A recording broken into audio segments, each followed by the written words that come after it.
เมตาเพิ่มแร่ 1,000 หน่วยจะเป็นอย่างไรต่อไปในปี 2026 นี้ สวัสดีครับมาพบกับผมในคอนชแนลอีกเช่นเคยครับผมในเกมไลน์เรนเจอร์นะครับ เติมถูกเติมไวปลอดภัยแน่นอนไม่มีชิ่ง จัดเลยที่เจ๊น้ำการค้าเพราะไม่ว่าแพ็คจะเล็กจะใหญ่หรือเกมไหนเจ๊น้ำรับเติมให้หมด พร้อมราคาโคตรถูกจ่ายสบาย การันตีความน่าเชื่อถือด้วยบริการกว่า 8 ปี จะรอช้าอยู่ใหญ่คิดจะเติมนึกถึงเจน้ำการค้าเท่านั้น มาครับเข้าสู่ปีใหม่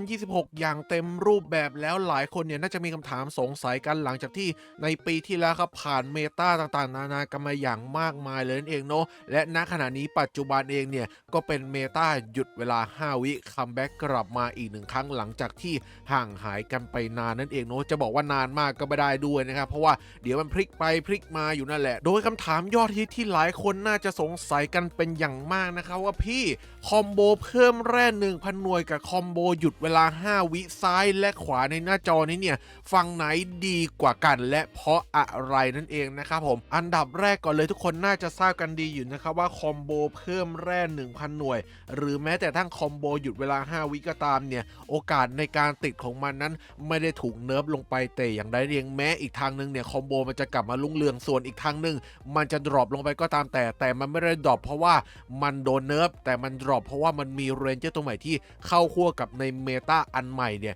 ดูดีมากกว่านั่นเองเนาะและมันก็เลยถูกนำมาเป็นเมตาในปัจจุบันที่ใช้งานกันอยู่นี้นั่นเองนะครับซึ่งไม่ว่าจะคอมโบเมตาฝั่งไหนก็ตามแต่เนี่ยโอกาสในการที่มันจะติดเนี่ยมีเงื่อนไขเดียวครับผมนั่นคือหลังจากเริ่มเกม PVP ไปแล้ว10 วินาทีมันจะเริ่มติดนั่นเองนะครับผมลองนึกสภาพตามกันมาเลยนะครับถ้าหากเป็นคอมโบเพิ่มแร่ 1,000 หน่วยแบบนี้พอผ่านไปแล้ว10 วิปุ๊บเอา 1,000 หน่วยติดตุ้ม1ตุ้ม1ตุ้ม1ถูกไหมครับผมซึ่งเริ่มต้นเนี่ยเรนเจอร์เรายังปล่อยมาไม่ได้เยอะมากถูกต้องไหมครับโอกาสการติดมันก็เลยอาจจะยังไม่ได้สูงอะไรมากมายนักทำให้เริ่มต้นเนี่ยอาจจะยังติดแค่เทียร์2ตัว3ตัวเท่านั้นนั่นเองนะครับผมเลยยังไม่กระทบกระเทือนอะไรทีมของเรามากเพราะว่าเกียร์ที่เราใส่ให้เรนเจอร์เนี่ยใส่จะหนักจะเต็มกันอยู่แล้วโนลดแร่3จุดแน่นอนครับแร่เนี่ยปล่อยตัวแค่200-300เท่านั้นนะครับผมทำให้การเพิ่มแร่ 1,000 ไปเพิ่มจาก200เป็น 1,200 เฉยๆนี่เราก็ยังปล่อยตัวได้แร่สูงสุดเรามีอยู่ตั้ง 5,000 ถูกต้องไหมครับส่งผลให้ณตอนเริ่มต้นเองเนี่ยคอมโบฝั่งเพิ่มแร่ 1,000 หน่วยอาจจะยังไม่ได้มี Impact กับเกมอะไรมากมายแต่ถ้าหากคุณยังทำให้ฝั่งตรงข้ามเนี่ยติดเพิ่มแร่ 1,000 หน่วยได้อย่างต่อเนื่องไปเรื่อยๆและทีมเราไม่ได้หายไปไหนเนี่ยบวกกับมีคอมโบตัดแร่เป็นทางเสริมไม่ว่าจะมาจากตัวของบอสมืดนอกกฎหมายนะครับหรือว่าแม้กระทั่งพวกโคนี่สล็อตก็ตามแต่อะไรพวกนี้นะรวมๆกันเนี่ยจะทำให้คอมโบเพิ่มแร่ 1,000 หน่วยสตรองมากๆนั่นเองและสุดท้ายเมื่อเวลาผ่านไปครับเขาก็จะไม่มีแร่ในการปล่อยตัวมานั่นเองครับก็ต้องแพ้เพิ่มแร่ 1,000 หน่วยอยู่ดีนั่นเองเนาะแตกต่างกับคอมโบหยุดเวลา 5 วิหลังจากที่โคราโบสปายแฟมิลี่มามันก็คัมแบ็กกลับมาถูกต้องไหมครับผมทางด้านของคอมโบนี้เนี่ยไม่มีเงื่อนไขที่ต่างจากเพิ่มแร่ 1,000 หน่วยเลยครับผมนั่นคือการที่ต้องรอ PP เริ่มเกมไปแล้ว10 วิมันถึงจะเริ่มติดนั่นเองนะครับแต่เวลามันเริ่มติด1ครั้งเนี่ยมันจะเด้งลงมาหยุด1ตัว2ตัว3ตัวก็พอๆกับเพิ่มแร่ 1,000 หน่วยถูกต้องไหมครับผมแต่ Impact มันสูงมากกว่าเพิ่มแร่ 1,000 หน่วยเพราะอะไรรู้ไหมเพราะว่าเวลามันหยุด5วิ1ทีเนี่ยเรารอ5วิต่อ1ตัวเลยนะครับกว่าที่จะปล่อยตัวถัดไปออกมาได้ไม่งั้นแล้วมันก็ไม่สามารถที่จะปล่อยตัวนั้นออกมาได้เลยถ้าเกิดว่าเรนเจอร์ 2-3 ตัวนั้นที่โดนหยุด5วิไปมันเป็นเรนเจอร์พิการของทีมไปเลยนะครับผมแล้วก็เหลือแค่7ตัวเท่านั้นครับในการปล่อยสู้กับศัตรูเท่านั้นเองเนาะเท่ากับว่าปริมาณฝั่งเขาจะมากกว่าฝั่งเราเสมอแล้วนั่นเองนะครับส่งผลให้หยุดเวลา5วิเนี่ยมันมี Impact กับเกมอย่างมากตั้งแต่เริ่มต้นเลยนั่นเองนะครับเพราะไม่มีสิ่งใดมาล้างหยุดเวลา5วิทิ้งออกไปได้ครับไม่เหมือนกับเพิ่มแร่ 1,000 หน่วยที่อยากติดก็ติดไปสิแร่เริ่มต้นสูงสุดขวาบนของผมเนี่ยมันยังคงอยู่เยอะเท่าเดิมนะครับโดนเพิ่มแร่ตอนเริ่มต้นนิดหน่อยไม่เป็นไรผมก็ยังปล่อยตัวได้10ตัวเหมือนเดิมครับผมทำให้ปริมาณเรนเจอร์ทั้ง2ฝั่งเนี่ยยังคงเท่าเดิมและยังสู้กันแบบสูสีเหมือนเดิมนั่นเองเนาะด้วยความแตกต่างนี้เองแหละส่งผลให้ฝั่งเมตาหยุดเวลา5วิเนี่ยสตรองมากกว่าเพิ่มแร่ 1,000 หน่วยเสมอนั่นเองนะครับดังนั้นแล้วคำถามที่ว่าคอมโบไหนดีกว่ากันเป็นเพราะ อะไรก็ตอบง่ายๆเลยครับว่าคอมโบหยุดเวลา5วิดีกว่าเพิ่มแร่ 1,000 หน่วยเพราะเหตุผลจุดนี้นั่นเองและเพื่อเป็นการพิสูจน์ครับมาส่องทีมบนลีกระดับท็อปตำนานกันก็ได้นะครับยกตัวอย่างเป็นคุณถั่วงอกอันดับที่1ในหลายๆสัปดาห์ของท็อปตำนานละกันนะครับผมมาดูทีมของเขากันนิดนึงครับจะเลยเห็นได้เลยว่ามีคอมโบหยุดเวลา5วิเป็นตัวดำเนินหลักในทีมนะครับผมนั่นคือเจ้าอาเนียจาก Spy Family โนและเจ้ายอจาก Spy Family บวกกับตัวของรูเดียสครับผมตัวเก่าหน่อยแต่ก็ยังคงใช้งานได้ครับเป็นดาเมจไม้ที่ดีที่สุดอยู่นั่นเองครับผมหยุดเวลา5วิ3ตัวด้วยกันเนาะส่วนเพิ่มแร่ 1,000 หน่วยเรียกได้ว่าไม่มีแล้วก็แล้วกันเนาะเพราะว่าเจ้า Power เนี่ยเขาเอามาเสริมดาเมจภายในทีมถ้าหากใช้หยุดเวลา5วิเพียวๆเนี่ยนะณปัจจุบันยังไม่ค่อยโอเคเท่าไหร่เพราะว่าดาเมจภายในทีมเนี่ยจะน้อยลงไปเยอะมากๆเลยครับอาจจะต้องหวังพึ่งจากกับปะกันเป็นหลักนั่นเองเนาะเขาก็เลยเอา Power เข้ามาเสริมปิดจุดอ่อนทางด้านของดาเมจที่มันหายไปในคอมโบหยุดเวลา5วินั่นเองเนาะและก็เสริมด้วยบอสมืดครับยังคงไม่เอาออกไปแต่อย่างใดเนาะสำหรับบางทีอาจจะออกไปแล้วก็ไม่เป็นอะไรนะครับผมแต่บางคนก็ยังเห็นว่ามันสำคัญอยู่มากๆนั่นเองครับเขาก็เลยใส่กลับเข้ามาเนาะกับปะนี่คงไม่ต้องพูดถึงนะครับดีอยู่แล้วเนาะและแชมเปญมืดนี่มีอยู่แล้วก็ใส่เข้ามาได้นะครับเพราะว่าเป็นได้ทั้งดาเมจเป็นได้ทั้งป่วนในตัวเดียวนั่นเองครับและรอนก็เอามาเป็นตัวป่วนผลักกระเด็นสายไวที่มีเยอะมากขึ้นในปัจจุบันนี้นั่นเองครับส่วนโสมก็เอามาผลักกระเด็นสายไวที่มีเยอะในปัจจุบันเช่นเดียวกันนั่นเองเนาะส่งผลให้สภาพทีมนะปัจจุบันเนี่ยจะเน้นไปทางการป่วนบวกกับคอมโบหยุดเวลา5วิในการเบรกฝั่งศัตรูซะมากกว่าเนาะแล้วก็ให้เรนเจอร์ดาเมจบางตัวเนี่ยค่อยๆหลอยปิดทิ้งกันไปเนาะดาเมจหลักก็น่าจะมาจากเจ้า Power ครับใครมี Power ตัดทิ้งออกไปก็จะเหลือแค่บอสมืดกับปะกันเป็นหลักนั่นเองนะครับรวมกระทั่งถึงแชมเปญมืดสำหรับคนที่มีด้วยนั่นเองนะเพราะทุกคนเห็นแบบนี้เนี่ยน่าจะมีอยู่ในใจกันบ้างนะครับว่าคอมโบหยุดเวลา5วินี่ออกมาล่าสุดคือ1 ปีครึ่งแล้วนะครับผมสมัยโคราโบดิจิมอนกันเลยทีเดียวก่อนนั้นก็เป็นเกิดชาตินี้พี่เทพซีซั่นที่2ใช่ไหมครับผมหลังจากนั้นเนี่ยก็ไม่มีอะไรออกมาเลยนะครับผมส่งผลให้คอมโบเพิ่มแร่ 1,000 หน่วยเนี่ยค่อนข้างกลับมาสตรองขึ้นจนกระทั่งถึงโคราโบล่าสุดเป็นเชนซอแมนเนี่ยโอ้โหเดือดมากๆครับผมสำหรับเพิ่มแร่ 1,000 หน่วยส่งผลให้หยุด5วิที่อ่อนแอลงไปเนื่องจากไม่มีเรนเจอร์ใหม่ๆมาเนี่ยถูกดรอปลงไปแต่พอหยุด5วิคัมแบ็กกลับมาแค่2ตัวเท่านั้นใน PVP เมตากลับมาเลยทันทีผมแตกต่างกับสมัยที่เป็นเพิ่มแร่ 1,000 หน่วยตอนกิทามะออกมาแรกจำกันได้ไหมครับผมตอนนั้นนี่คือ1,000 หน่วยห่างหายกันไปนานถูกต้องไหมแต่พอออกมา2ตัว1,000 หน่วยกลับมาไหมก็กลับมาครับผมแต่สุดท้ายเขาก็หันเหกลับไปใช้หยุด5วิบางส่วนอยู่ดีครับมีแค่บางส่วนที่ยังคงยึดเพิ่มแร่ 1,000 หน่วยใช้งานยันอยู่นั่นเองนะครับผมเรียกได้ว่า Impact เนี่ยเห็นชัดเลยว่ามันแตกต่างกันแบบสุดๆเลยครับผมยิ่งส่งเสริมเหตุผลที่ผมพูดไปตอนเบื้องต้นว่าทำไมหยุดเวลา5วิถึงแข็งแกร่งกว่าเพิ่มแร่ 1,000 หน่วยนั่นเองนะครับขนาดในปีที่แล้วเองเนี่ยตัวเกมได้ออกคอมโบความสามารถต่างๆออกมาเพิ่มเติมที่ไม่ใช่คอมโบหยุดเวลา5วิหรือเพิ่มแร่ 1,000 หน่วยในเมตาหลักนี้นะครับผมไม่ว่าจะเป็นโคลนเพื่อนนะครับโคลนเพื่อน plus ก็ตามแต่หรือว่าเป็นออกไปจากการปั่นป่วนต่างๆนานานะครับก็เป็นได้แค่ทางเสริมของ2คอมโบนี้เท่านั้นเองเนาะและสุดท้ายครับก็เอามาช่วยเสริมในคอมโบหยุดเวลา5วิพร้อมกับเมตายืนไกลนั่นเองนะผมตลอดทั้งปีที่แล้วเลยนะและทางหยุดเวลา5วิเนี่ยส่วนใหญ่มันก็เป็นตัวที่ยืนไกลๆทั้งนั้นไงครับมันก็เลยยิ่งส่งเสริมให้หยุดเวลา5วิเนี่ยคัมแบ็กกลับมาได้โดยง่ายครับนี่ก็เป็นอีกหนึ่งเหตุผลที่ว่าทำไมหลายๆทีมเนี่ยเขาถึงเลือกตัดสินใจกลับไปใช้หยุดเวลา5วิอย่างรวดเร็วแบบนี้เองแม้จะออกมาแค่2ตัวจากโคราโบสปายแฟมิลี่นี้เท่านั้นครับแล้วก็ผสมเอาตัวเก่าๆมาใช้ไปก่อนก็ไม่ได้แย่แต่อย่างไรเพราะทุกคนได้ยินแบบนี้แล้วเนี่ยน่าจะมีคำถามสงสัยกันต่อว่าพี่แล้วเพิ่มแร่ 1,000 หน่วยที่ผมอุตส่าห์ปั้นมาตลอดทั้งปีที่แล้วลงทุนลงแรงลงเงินไปตั้งเยอะเนี่ยยังใช้งานได้อยู่หรือเปล่าหรือว่าต้องหันกลับไปใช้หยุดเวลา5วิที่เราไม่ได้แตะต้องกันมานานคงไม่ได้ปั้นทีมอะไรเอาไว้ใช้เลยนะครับผมก็ต้องตอบตามตรงนะครับว่ายังคงใช้งานได้อยู่ตัวเกม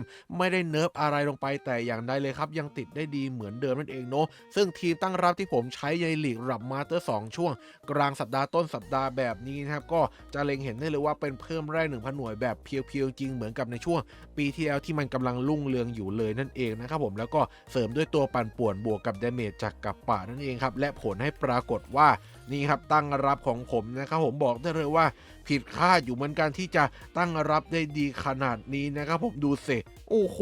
นี่มาสเตอร์2มาสเตอร์3ช่วงต้นสัปดาห์เนี่ยได้ขนาดนี้ผมบอกได้เลยว่า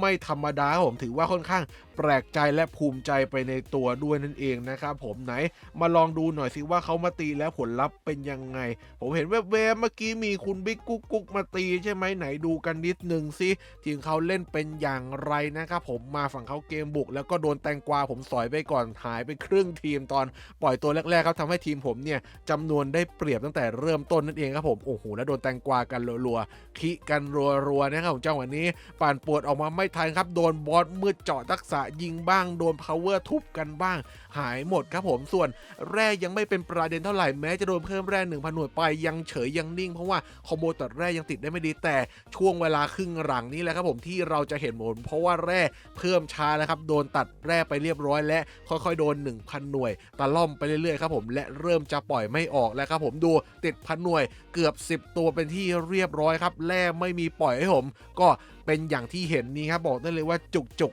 แน่นอนนะครับผมปล่อยตัวไม่ออกดังนั้นปริมาณฝั่งผมก็ต้องเยอะกว่าฝั่งเขาอย่างแน่นอนครับสุดท้าย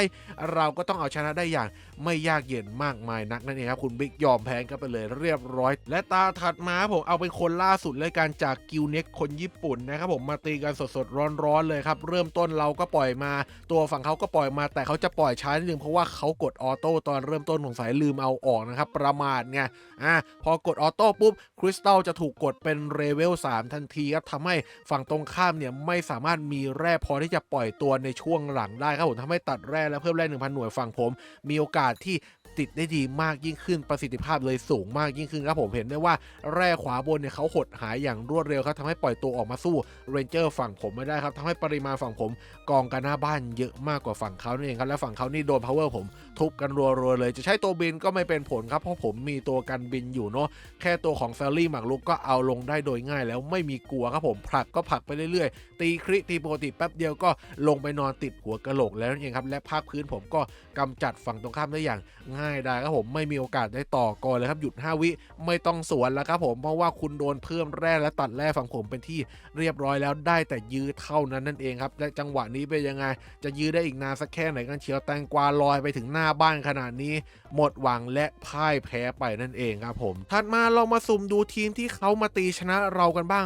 เราแพ้เขาครับเป็นคนไต้หวันคนนี้นะผมไหนดูทีมที่เขาใช้หน่อยซิหน้าตาประมาณไหนโอเคเป็นหยุดเวลา5 วิ3ตัวเนาะรูเดียนะครับอาเนียพรตันแล้วก็ยอพร3นั่นเองนะครับผมถือว่าสตรองพอสมควรไหนดูรีเพย์กันหน่อยซิว่าเป็นอย่างไรทำไมเขาชนะเราได้นั่นเองครับมาถึงเขาปล่อยมือเองด้วยนะครับผมเพราะว่าแร่ขวาล่างไม่ได้ถูกกดเพิ่มแต่อย่างใดและก็เพิ่งมากดออโต้ตอนหลังนี้นั่นเองครับจะเห็นได้ว่าแร่ถูกเพิ่มตอนหลังนั่นเองเนาะทำให้ตัวของขวาบนเนี่ยแร่สูงสุดเขาลดลงอย่างหวบ5ครับทำให้เพิ่มแร่ 1,000 หน่วยผมมีอิทธิพลสูงมากเขาเลยต้องรีบใช้ไอเทมเพื่อกำจัดเรนเจอร์ฝั่งเราให้ลดลงนะครับผมปริมาณลดลงด้วยบวกกับเขาจะได้แร่เพิ่มขึ้นไปแก้ทางด้านของเพิ่มแร่ 1,000 หน่วยด้วยนั่นเองครับเมื่อกำจัดเรนเจอร์ฝ่ายตรงข้ามได้นั่นเองนะครับผมส่งผลให้ฝั่งผมเนี่ย Impact ลดลงอย่างมากครับแต่ฝั่งเขาเนี่ยหยุดเวลา5 วิยังคงติดได้เหมือนเดิมเนาะหยุด1ตัวก็ปล่อยไม่ได้1ตัวหยุด3ตัวก็ปล่อยไม่ได้3ตัวส่งผลให้ทีมผมเนี่ยเรนเจอร์เริ่มน้อยล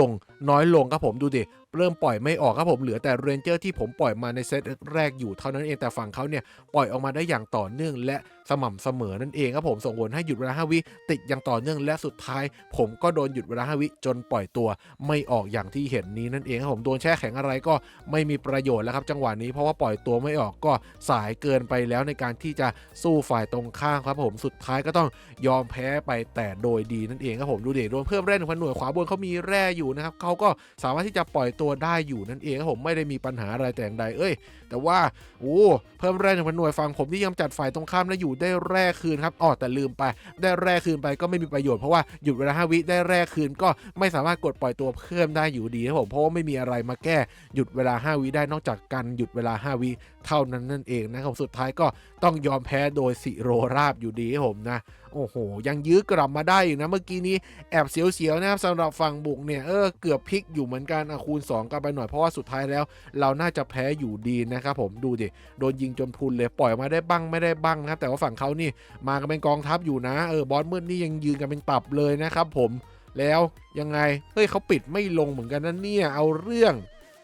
ถ้าเล่นเพิ่มแร่ 1,000 หน่วยจ๋าๆแบบทีมผมเนี่ยมันก็ยังไม่แย่นะครับแอบทำให้ฝั่งตรงข้ามเนี่ยมีโอกาสแพ้อยู่เหมือนกันนะครับแต่ว่าก็ต้องยอมรับตามตรงว่าอยู่ใน5 วิเก่งกว่าอยู่ดีผมก็แพ้ไปเหมือนเดิมนะจากนั้นเรามาลองเล่น PVP เกมบุกกันบ้างดีกว่าด้วยทีมเพิ่มแร่ 1,000 หน่วยและตาแรกครับผมเจอหยุดเวลา5 วิอีกแล้วครับท่านนะสมกับเป็นเมตาปัจจุบันจริงๆดูซิว่าเราจะพอเอาชนะได้หรือเปล่าด้วยฝีมือของเราเองนะครับผมไม่ต้องพึ่งบอทนั่นเองนะครับสำหรับตั้งรับนะดูซิหยุดเวลา5 วิมันจะเหนือกว่าจริงไหมนะครับผมจัดแบบฟูลทีมมาเลยนะครับเป็นเน้นตัดแร่บวก1,000 หน่วยล้วนๆนะครับไม่มีหยุดเวลา5 วิมาผสมเลยแม้แต่ตัวเดียวสงสัยต้องเริ่มด้วยไอเทมกันก่อนเลยครับผมไม่ไหวว่ะโอ้โหฟูลทีมหยุด5 วินี่ตึงจัดนะครับหยุดไปแล้ว7 ตัวโอ้โห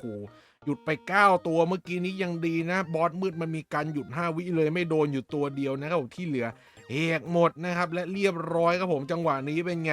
บอกแล้วครับผมสุดท้ายถ้าสมมุติเริ่มต้นเรายื้อนานนะครับเราก็จะเพียงพำและพ่ายแพ้เองแบบนี้ครับเพราะว่าหยุดเวลา5 วิเนี่ยมันค่อยๆเริ่มหยุดทำให้ปริมาณเรนเจอร์ฝั่งเราปล่อยตัวสู้ฝ่ายตรงข้ามไม่ได้สุดท้ายก็ต้องแพ้ไปอยู่ดีครับสำหรับฝั่งที่ยื้อสู้นั่นเองเนาะหากคุณไม่ได้ใช้หยุดเวลา5 วิเหมือนกันนั่นเองครับแต่ถ้าหากคุณอยากชนะคุณต้องกำจัดฝ่ายตรงข้ามให้อย่างรวดเร็วมากยิ่งขึ้นนั่นเองครับผมมาลองดูตาถัดมาดีกว่าถ้าผมกำจัดได้เร็วขึ้นเนี่ยจะมีโอกาสชนะหรือเปล่านั่นเองเนาะแต่ว่าต้องลองดูด้วยนะครับว่าผมจะกำจัดฝ่ายตรงข้ามได้เร็วขึ้นหรือเปล่านั่นเองเนาะนั่นคือผมต้องรีบใช้ไอเทมช่วยตั้งแต่เริ่มเกมนะเพื่อให้ฝั่งเขาเนี่ยติดหยุดว่า5 วิลดน้อยลงนั่นเองนะครับผมเหมือนจะไม่ต้องด้วยมั้งฝั่งเขาเหมือนจะปล่อยตัวช้าๆยังไงไม่รู้แต่ว่าแอบเมตายืนไกลอยู่ผมแช่ก่อนเลยละกันนะครับเพราะหยุด5 วิเริ่มติดแล้วกลัวจะซวยเหมือนเมื่อสักครู่นี้โอเคกับปะคริให้หายยกทีมอยู่ครับผมเขาพายุมาค่อนข้างช้าไปหน่อยแต่ว่าได้อยู่นะ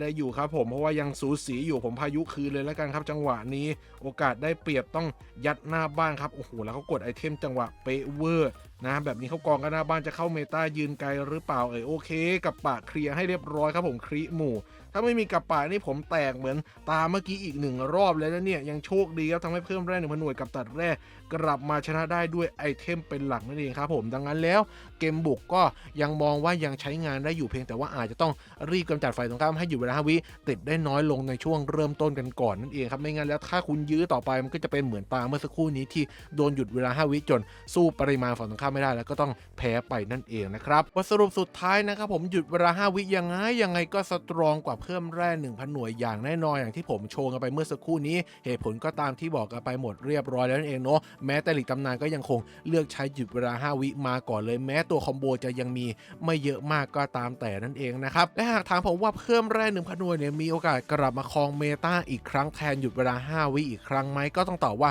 มีแน่นอนแล้วครับต้องออกเรนเจอร์ที่เป็นเพิ่มแร่ 1,000 หน่วยออกมาติดกันรัวๆอะไรแบบนั้นเนาะแล้วก็ไม่ออกหยุดเวลา5 วิไปนานถมเถพอสมควรเหมือนกันในช่วงก่อนหน้านี้นั่นเองนะผมเมื่อนั้นแหละเพิ่มแร่ 1,000 หน่วยจะกลับมาเป็นเมตาอีก1 ครั้งแต่สุดท้ายแล้วผมมองว่าเป็นไปได้ยากครับในปีนึงเนี่ยต้องมีหยุดเวลา5 วิออกมา1 ครั้งแล้วก็มีเพิ่มแร่ 1,000 หน่วยออกมา1 ครั้งอยู่แล้วนั่นเองเนาะจะให้ฝั่งใดฝั่งหนึ่งไม่เป็นเมตาอย่างยาวนานนะต้องออกมาให้มันกากเท่านั้นแหละครับผมเหมือนสมัยโคโรโบริมูรุจำกันได้ไหมเพิ่มแร่ 1,000 หน่วยแท้ๆออกมา2 ตัวไม่มีใครเลือกใช้สักคนนะครับผมแม้แต่ป้าน9 ดาวแมนนี่ก็หายากมากๆครับผมทำให้คอมโบเพิ่มแร่ 1,000 หน่วยในตอนนั้นเนี่ยก็ไม่ได้ถูกรับเลือกมาใช้งานกันอย่างแพร่หลายนั่นเองนะครับสุดท้ายก็กลับไปเลือกคอมโบหยุดเวลา5 วิเหมือนเดิมเลยนั่นเองและก่อนจะลาไปอย่าลืมกดไลค์กด subscribe กดกระดิ่งแจ้งเตือนเป็นกำลังใจให้ช่องไมค์คอนน้อยกันด้วยนั่นเองนะครับสำหรับวันนี้ก็ประมาณนี้ครับผมลาไปก่อนนะครับสวัสดีครับบ๊ายบาย